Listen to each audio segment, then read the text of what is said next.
You know what the problem with humans is? They never follow instructions. Not because they cannot understand them. Mind you.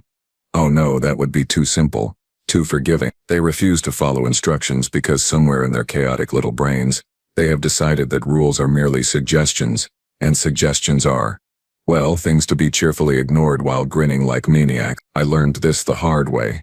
My name is Rextal and I am, or rather was, an instructor at the Galactic Combat Academy on Station Kepler 9. Notice, I said was. We will get to that part later. For now, let me paint you a picture of the day. Everything went sideways, which coincidentally was also the day I met Elena Kov. The morning briefing had been standard.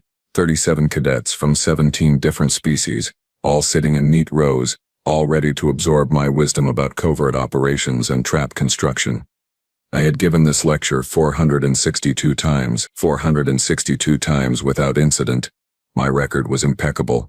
The Galactic Council had awarded me the Silver Spiral for Excellence in Education 3 cycles running. Then the humans showed up. Well, one human. But as I would soon learn, one was more than enough. Elena Kov sat in the back row, third seat from the left. She had brown hair pulled into what humans call a ponytail, which always struck me as an odd name since it looked nothing like any tail I had ever seen. Her eyes were green, sharp, and currently fixed on me with an intensity that made my dorsal ridge twitch. She was chewing something. I think they call it a bizarre human wuxumph that involves masticating synthetic compounds for no nutritional value whatsoever. The other cadets were a standard mix. 2 Relians, their crystalline hide refracting the overhead lights. 5 Cortans, bulky and serious. A handful of Zephites, thin and wispy. 3 Malvans, who kept to themselves. And 26 others from various corners of known space. They all looked attentive, eager, ready to learn. Elena looked bored. Today, I announced, my voice resonating through the training hall, we will be covering the fundamental principles of trap construction for hostile territory operations. The key word here, cadets, is silent. When you set a trap in enemy territory, you must be invisible, undetectable, a ghost. I paused for effect. This always worked. The cadets would lean forward, hanging on my every word. Elena blew a bubble with her gum. It popped. I continued, choosing to ignore her. You will be given basic materials. Your task is to construct a trap that is both lethal and silent. No energy signatures. No audible mechanisms. Nothing that would alert an enemy patrol. You have 2 standard hours. Begin. The cadets scattered to their workstations. The room hummed with activity. I walked among them, observing, occasionally offering guidance. The Relians were building something with crystalline shards and pressure plates. Clever, if a bit predictable. The Cortans were working on a gravity well collapse system. Efficient. The Zephites were weaving some sort of gaseous net. Interesting. Then I reached Elena's station. She was sitting on her stool, feet propped up on the workbench, still chewing that infernal gum. In front of her lay exactly 3 items. A standard issue notebook, a mechanical pencil, and a small knife. The kind cadets use for precision cutting during equipment maintenance. Cadet Kov, I said, my mandibles clicking with what I hoped was authoritative concern. I do not see much progress here. She looked up at me, one eyebrow raised. Oh, I'm done. Done? Yep. I looked at her workstation again. 3 items. Unchanged. I do not see a trap. That's kind of the point of a silent trap, isn't it? She grinned. Actually grinned. If you could see it, it would be a pretty terrible trap. A Cortan named Brector chuckled from the next station over. I silenced him with a look. Cadet Kov, this exercise requires you to construct an actual functional trap, not to simply sit here and waste time. Who says I'm wasting time? You have done nothing. I've done plenty. She swung her feet off the bench and sat up straight. I've assessed the assignment, identified the optimal solution, and prepared my demonstration. Your demonstration, you said silent trap. I've got a silent trap. I felt my secondary eyelids flutter, a biological response to extreme irritation. Very well, demonstrate. She picked up the pencil. It was yellow, standard issue, number 2 lead. Nothing special. Then she picked up the knife and began to sharpen the pencil. The sound of graphite and wood being carved away filled the immediate area. Several cadets looked over, curious. Cadet Kov, I failed to see how office supplies constitute a lethal trap. She kept sharpening. Tell me something, Instructor Rextal. What's the deadliest weapon in the galaxy? That depends on numerous factors. Plasma rifles for ranged combat. Molecular blades for close quarters. Neurotoxins for stealth operations. Wrong. She held up the pencil. It now had a point so sharp it could probably pierce hull plating. The deadliest weapon is creativity. Everything else is just tools. A pencil is not a weapon. Anything's a weapon if you're motivated enough. She stood up, pencil in hand. You asked for a silent trap. Here's the thing about most traps. They're obvious. Tripwires, pressure plates, motion sensors. They all have one problem. They're designed to catch enemies. But what if your enemy isn't looking for traps? What if they're looking for something else? She walked to the center of the training floor. Picture this. You're in hostile territory. Enemy patrol is sweeping the area. Standard procedure says you hide, right? Stay out of sight, stay quiet, stay safe. Correct. Boring. She spun the pencil between her fingers.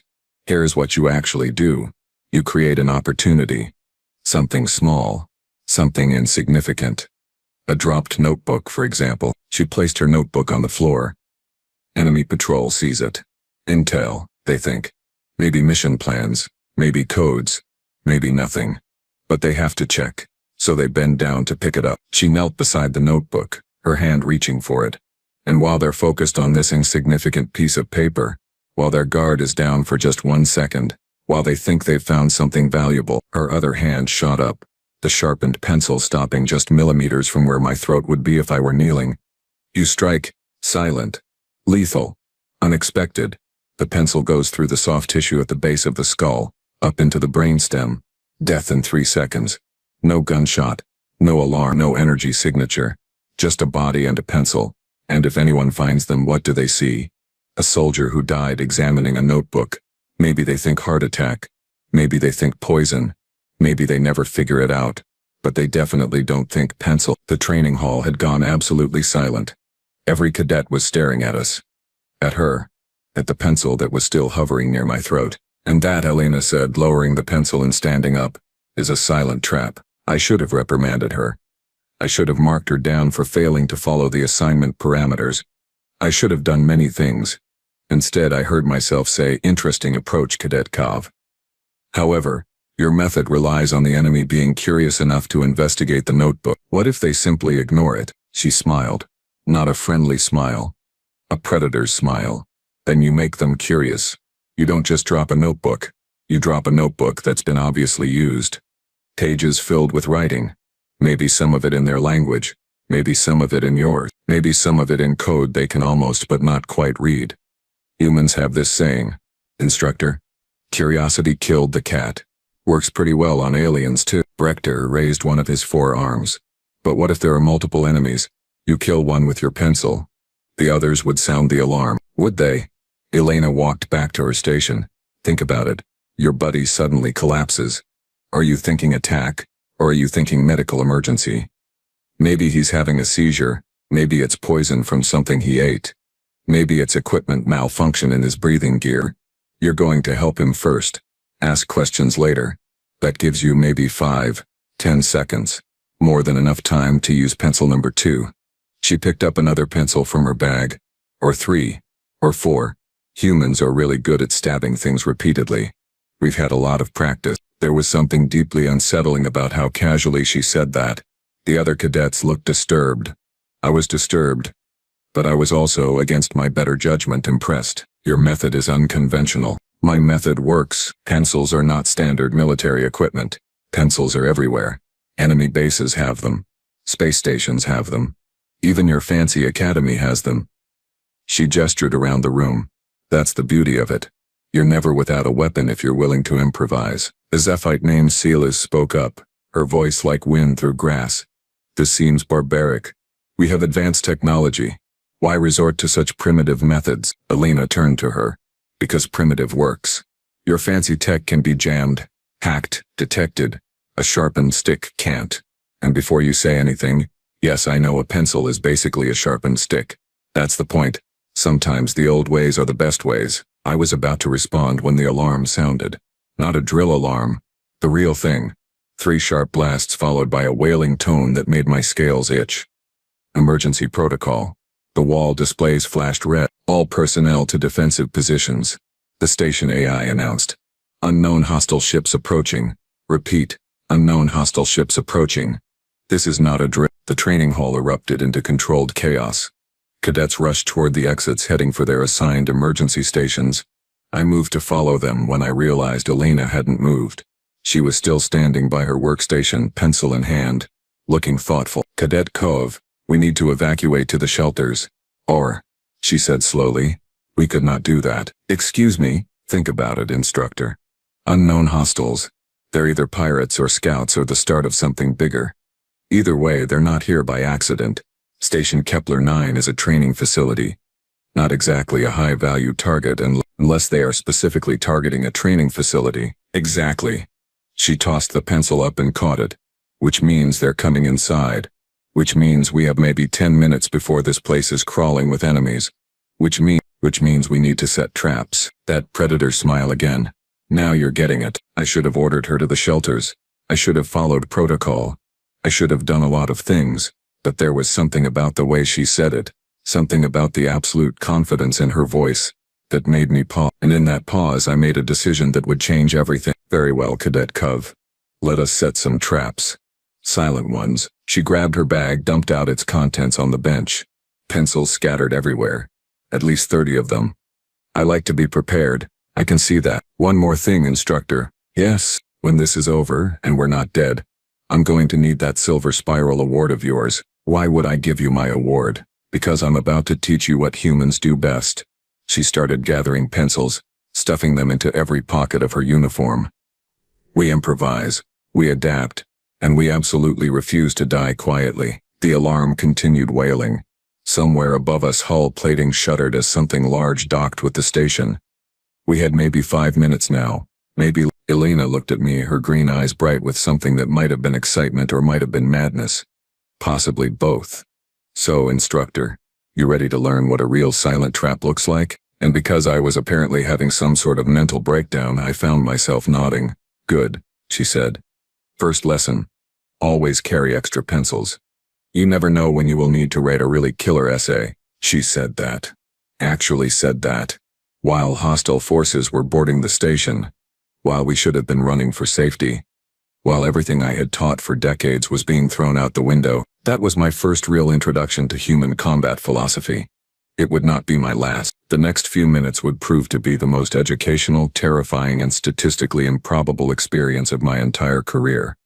And it all started with a girl, a bag full of pencils, and an absolute refusal to follow any instruction that sounded even remotely like common sense. Humans. Why did it always have to be humans? The sound of boots echoed through the corridor outside the training hall. Heavy boots. Military grade. Definitely not friendly.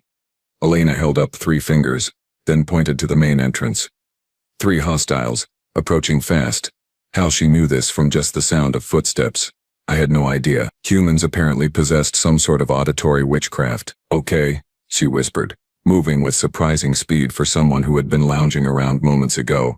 Standard breach protocol means they will check corners first, then advance in a triangle formation. Probably expecting resistance, definitely expecting weapons. What they are not expecting is office supplies and poor lighting. Poor lighting, she pointed at the control panel near the door. Kill the overheads. Leave the emergency strips only. Just enough light to see obstacles, not enough to see threats. I hesitated for exactly half a second before hitting the controls.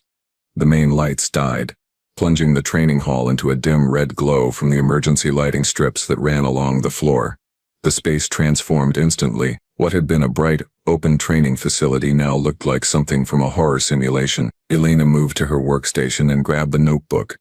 Remember what I said about making them curious? Time for the practical exam. She placed the notebook just inside the doorway, slightly to the left. Then she scattered several pencils around it. To anyone looking, it would appear as if someone had dropped their supplies while fleeing. Now we hide. Where exactly do you propose we hide? The hall is open. There are no cover positions near the entrance. She pointed upward. What about there? I looked up. The training hall had exposed ceiling beams, part of the station's original construction that had been left visible for aesthetic purposes. They were 4 meters off the ground. Cadet Cove, neither of us can fly. No, but we can climb. She was already dragging equipment crates toward the wall. Humans are really good at climbing. Something about our ancestors living in trees. Or running from things that wanted to eat us. Probably both. I am not designed for climbing. Good thing you have 4 arms then. Come on, instructor. We have maybe 90 seconds. She was right, of course. The footsteps were getting closer. I helped her stack the crates. And somehow, through a combination of human stubbornness and my own desperate desire not to die, we both made it up to the beam. Alina pulled the crates down after us, letting them scatter naturally across the floor. More obstacles. More things to draw attention away from the ceiling. We lay flat on separate beams. Elena directly above the entrance. Me about 3 meters to her right. She had a pencil in each hand now, holding them like daggers. Her breathing had slowed, becoming almost imperceptible. I tried to match it, forcing my 3 lungs into a rhythm that would not give away our position. The door exploded inward. Not literally, of course. That would have been too loud. Instead, it was breached using a standard plasma torch, the lock melting away in seconds. 3 figures entered in exactly the formation Elena had predicted. They wore combat armor, matte black with no identifying marks. Mercenaries then, or pirates. Either way, bad news. The lead soldier spotted the notebook immediately. His helmet tilted down, examining it. He raised one hand, signaling the others to hold position. Then he knelt, reaching for the notebook with his left hand while his right kept his rifle trained forward. Elena dropped. I do not mean she climbed down. I mean she simply let go of the beam and fell 4 meters straight down, landing on the soldier's back with both knees. The impact drove him forward into the floor. Before his companions could react, before I could even process what was happening, she had driven both pencils through the gaps in his armor at the base of his skull. The soldier stopped moving. The other 2 spun toward her, rifles coming up. But Elena was already moving, rolling off the body and grabbing the fallen rifle in one smooth motion. She did not fire it. Instead, she threw it at the soldier on the left. The rifle hit him in the chest, not hard enough to injure, but enough to make him stumble back. That stumble saved his life. Temporarily, the soldier on the right fired. The plasma bolt went exactly where Elena had been standing half a second earlier. She had somehow anticipated the shot and moved, using the middle soldier's body as cover. The bolt hit the corpse instead, and the smell of burnt flesh filled the air. Rude, Elena commented. Then she vaulted over the body, another pencil appearing in her hand like magic, and drove it into the gap between the shooter's helmet and chest plate. The soldier made a choking sound and collapsed. The 3rd soldier, the one she had thrown the rifle at, was back on his feet and raising his weapon. Elena was still committed to her attack on soldier number 2, completely exposed. No cover, no way to dodge. I dropped from my beam. Let me be clear. I am an instructor. I teach theory. I grade papers. I do not drop from ceiling beams onto armed mercenaries. But somewhere between watching Elena casually murder 2 soldiers with school supplies and the absolute certainty that I was about to watch her die, my sense of self-preservation apparently took a holiday. I landed on the 3rd soldier less gracefully than Elena had. My 4 arms flailed, my legs tangled with his, and we both went down in a heap of limbs and swearing. His rifle clattered away. He tried to reach for a sidearm. I did not let him. My upper arms pinned his shoulders while my lower arms grabbed his helmet and twisted. There was a crack. He stopped struggling. I stood up, shaking, staring at my hands. My lower right hand was holding a pencil. Where had I gotten a pencil? Oh, right. Elena had given me several before we climbed up. Apparently I had used one. There was blood on it. Blue blood. Cortaxian, judging by the armor design. Not bad, instructor. Elena was already moving, checking the bodies for useful equipment. She found 2 more sidearms, a combat knife, and what appeared to be a detonator. First kill. What? No. I mean, yes. I have been in combat simulations. Simulations do not count. She tossed me one of the sidearms. Safety is here, trigger is here.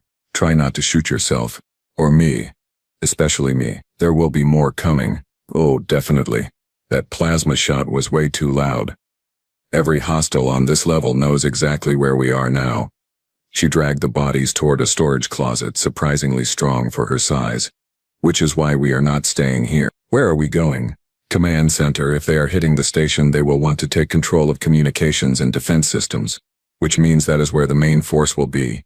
Which means that is where we can do the most damage. That is insane. We are 2 people. 2 people with pencils. 2 people with pencils and guns now. She patted the sidearm at her hip. Plus whatever we pick up along the way. Come on, Instructor. Time to show these pirates why humans are considered a galactic menace. Humans are not classified as a menace. Give it time? She was already at the door checking the corridor. Clear left. 3 bodies right. About 20 meters. Recent kills, judging by the blood pattern. Someone else is fighting back. How can you possibly tell that from here? The blood is sprayed, not pooled. Means they were killed while moving. Probably tried to ambush whoever came through and got cut down. Poor tactics. Never ambush in a straight corridor. She moved into the hallway, keeping low, her movements fluid and silent. I followed, trying to mimic her stealth and probably failing miserably. My scales kept scraping against my uniform, making soft clicking sounds. Elena glanced back at me once, sighed, then kept moving. We passed the 3 bodies she had mentioned. Station security, by their uniforms. They had tried to make a stand and paid for it. Their weapons were gone, taken by the hostiles. Elena paused at each body, checking for anything useful. She found a radio, sparking and damaged but possibly functional. "Can you fix this?" she asked, handing it to me. I examined it. The power cell was cracked but intact. The antenna was bent but not broken. Possibly, if I had tools. What kind of tools? A micro-welder, wire cutters, and about 10 minutes of uninterrupted work time. She thought for a moment, then smiled. That smile again. The one that meant she had a terrible idea. "Okay, new plan. We find a maintenance closet, you fix the radio. I keep watch. Then we use the radio to coordinate with any other survivors and figure out exactly how many hostiles we are dealing with." That is actually a reasonable plan. Do not sound so surprised, Instructor. I do have reasonable plans sometimes. I just prefer the unreasonable ones. They are more fun. We found a maintenance closet 2 corridors over. Elena positioned herself at the door, sidearm drawn, while I worked on the radio. My hands were still shaking slightly from the adrenaline, but years of working with delicate equipment kicked in. I used the combat knife to strip wires, crossed connections, and bypass the damaged sections. 5 minutes. That was all it took. The radio crackled to life. "Repeat. This is Commander Thalvik, Station Defense. All units report positions." I keyed the transmit button. "Commander, this is Instructor Vrextail. I am in Maintenance Section 7 with Cadet Elena Kov. We have eliminated 3 hostiles. Requesting status update." There was a pause. Then Vrextail. "You are supposed to be in the shelters. Change of plans, Commander. Did you say you eliminated 3 hostiles?" Elena leaned over and spoke into the radio. 4. Technically. But who is counting? Commander, how many raiders are we dealing with? Another pause. Longer this one. Cadet, this is a military emergency. Get to the shelters immediately. That is not an answer to my question, Commander. Cadet Kov. Commander Thalvik. Her voice was respectful but firm. With all due respect, sir, we are not going to the shelters. We are currently armed, mobile, and have already proven we can handle hostiles. Now, you can either work with us or waste time arguing while more people die. Your choice, sir. I expected him to order us again. I expected him to pull rank. Instead, he laughed. A short, sharp bark of sound. Rextel, I take it this is one of yours. Unfortunately, yes. She always this insubordinate. You have no idea. All right, Cadet. 23 hostiles total. We got 6 of them before they broke through to the main corridors. That leaves 17. They have split into 3 teams. Alpha team is heading for the command center. 8 strong. Beta team is securing the hangar. 5 strong. Gamma team is hunting for survivors. 4 strong. Where are your forces? Command center is sealed. We have 12 security personnel holding position, but we are pinned down. Beta team overran the hangar. We lost everyone there. As for Gamma team, they are about 2 corridors away from your position and closing fast. Elena and I exchanged glances.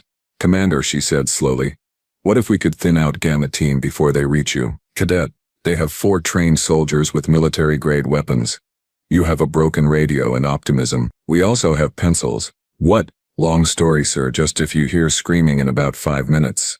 That is probably the bad guys. Vrextel out. She cut the connection before the commander could respond. Okay, Instructor.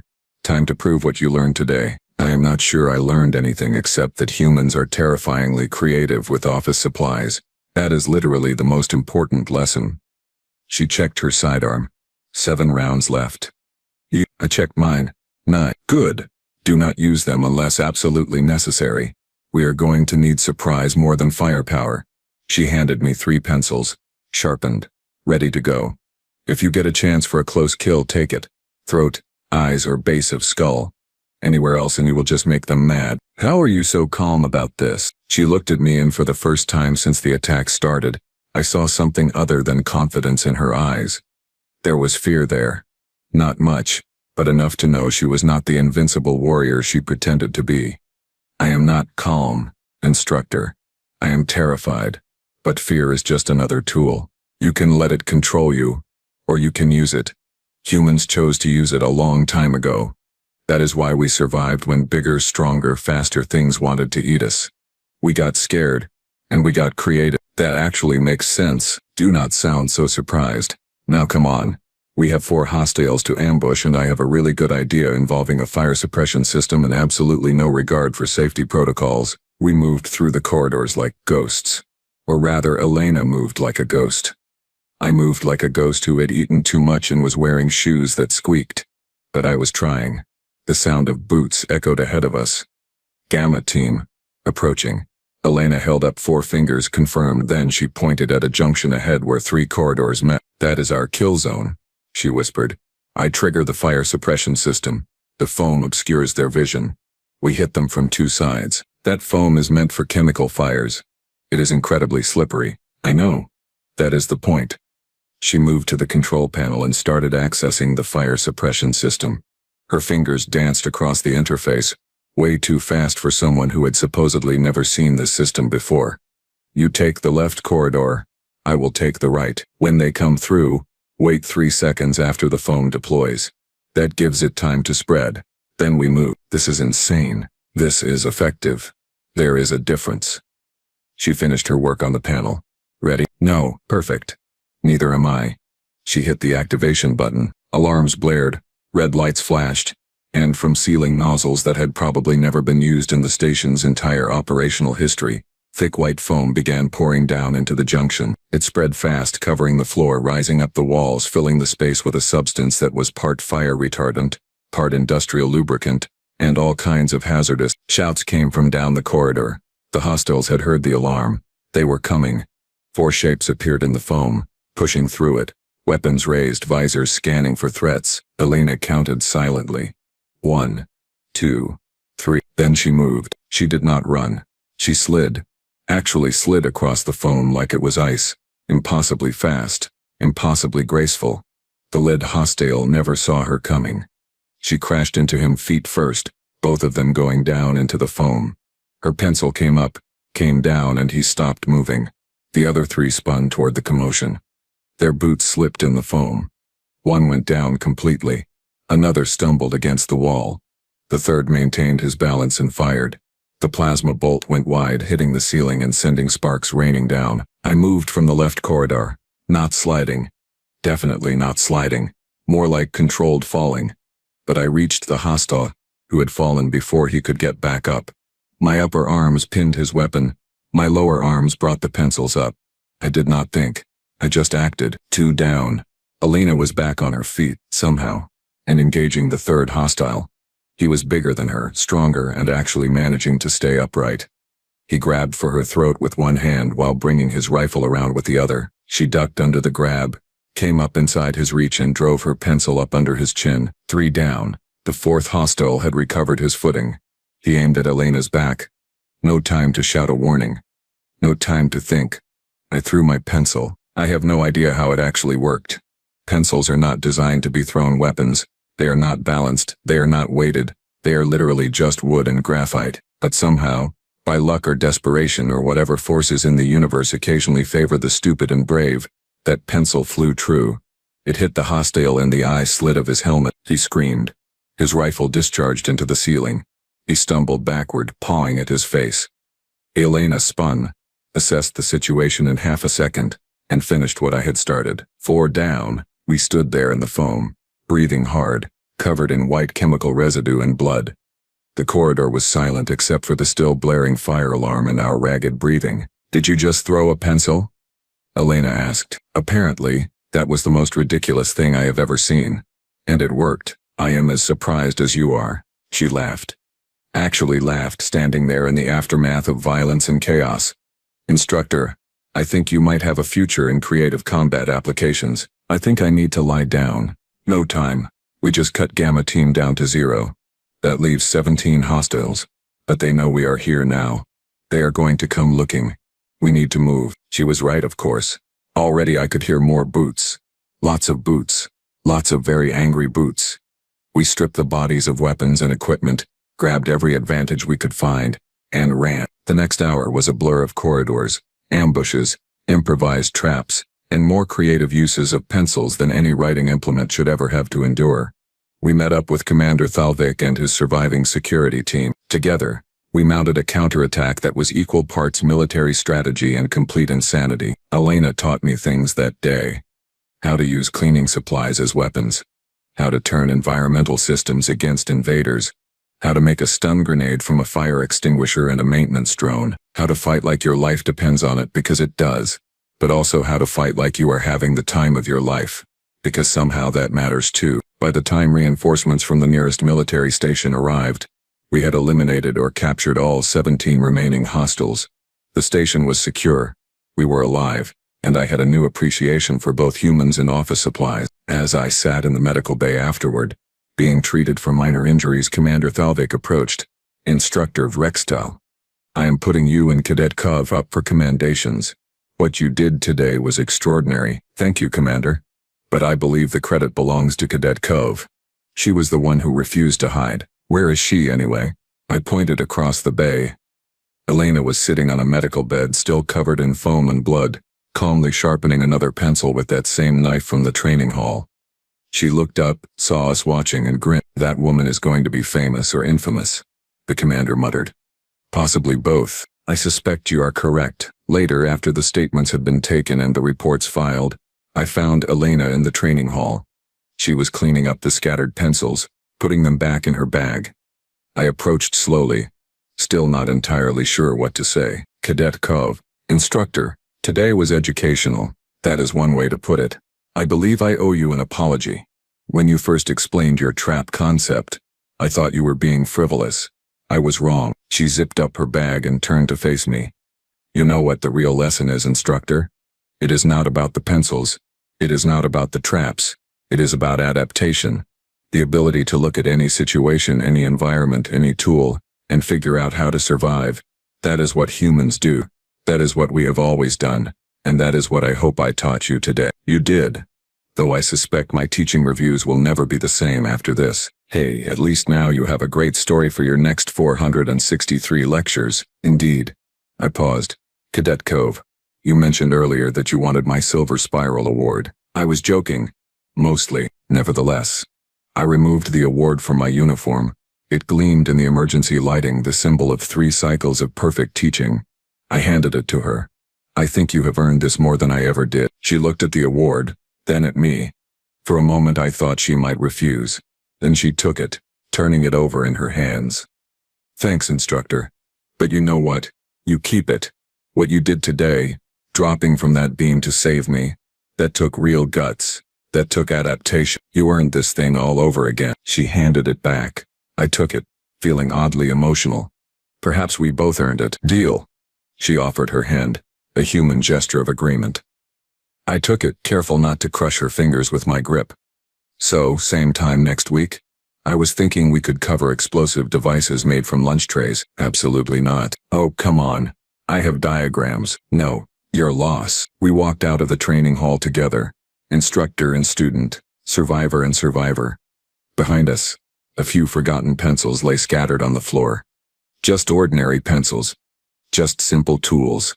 Just another reminder that in the hands of a motivated human anything can be a weapon, and that, my friends, is why you never, ever ignore a human who shows up to class with too many pencils. Because one day, those pencils might just save your life, or take someone else's.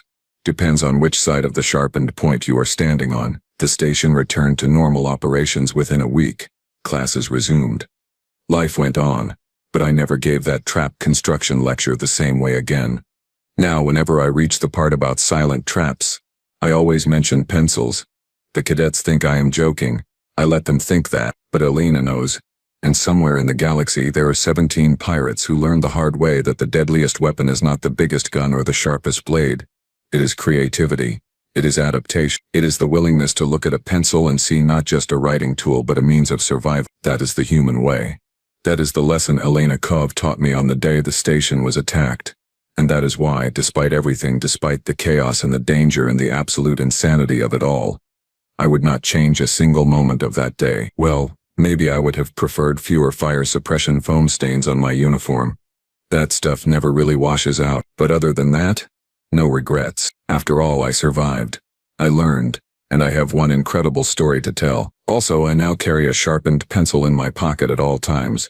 Just in case, for taking note.